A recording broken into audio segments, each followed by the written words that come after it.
ኦሪት ዘጸአት ምዕራፍ 5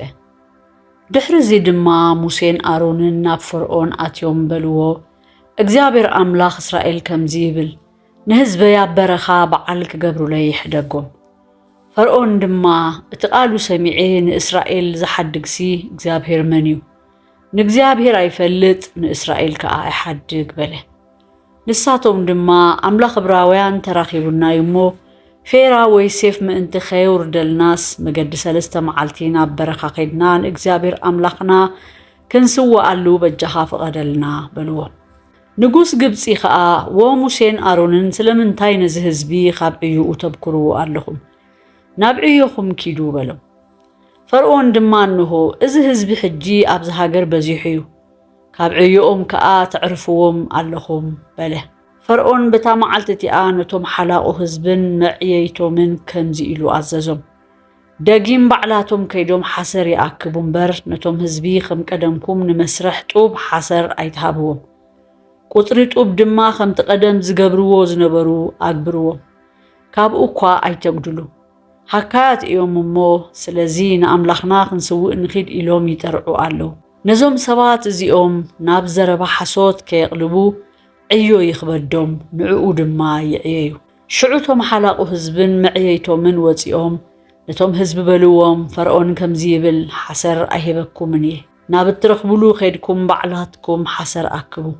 ካብቲ ዕዮኹም ግና ገለ ኣይጉደል እቲ ህዝቢ ኸኣ ኣብ ክንዲ ሓሰር ብርዒ ክእክብ ናብ ኩላ ምድሪ ግብፂ ይፋሕ በለ ቶም ሓላቑ ድማ እቲ ነኒ መዓልቲ ተመደበ ዕዮ ከምቲ ሓሰር ከለኩም ነኒ መዓልቲ ሙልኡ ኢሎም ሃወኽዎም ነቶም ካብ ደቂ እስራኤል መዕየይቲ ክኾኑ ሓላቑ ፈርዖን ዝሸምዎም ድማ እቲ ተመደበልኩም ዕዮ ጡብ ደኣ ትማልን ሎምንከ ኸመይ ከም ቀደምኩም ዘይመላእኩም ኢሎም ገረፍዎ ቶም መዕየይቲ ደቂ እስራኤል ከኣ ናብ ፈርዖን ከይዶም ጠርዑ ስለምንታይ ንገላውኻ ከምዚ ትገብረና ኣለኻ ንገላውኻ ሓሰር ኣይህቡን ጡብ ግበሩ ድማ ይብሉና እንሆ ኸኣ ገላውኻ ተገርፉ እዚ ግና ሓጢአት ህዝብኻ እዩ በሉ ንሱ ግና ንስኻትኩም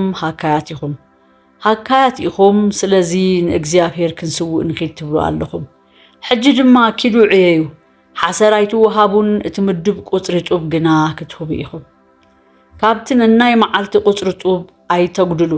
ምስ በልዎም እቶም መዕየይቲ ደቂ እስራኤል ከም ዝገደዶም ረኣዩ ካብ ፈርዖን ክወፅእ ከለዉ ድማ ንሙሴን ንኣሮንን ተጓነፍዎም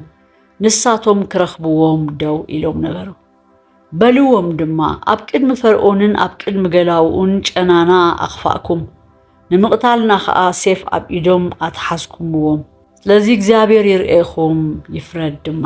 ሙሴ ኸኣ ናብ እግዚአብሔር ተመሊሱ ጎይታይ ከመይ ነዚ ህዝቢ እዚ ኣኽፋእካሉ ስለምንታይ ከ ነዚ ለኣኽካኒ ድማ በለ ካብታ ናብ ፈርዖን ከይደ ብስምካ ተዛረብ ኩላ ነዚ ህዝቢ እዚ ኣኽፋኣሉ ንህዝብኻ ድማ ከቶ ኣይድሓንካዮን ከኣ በለ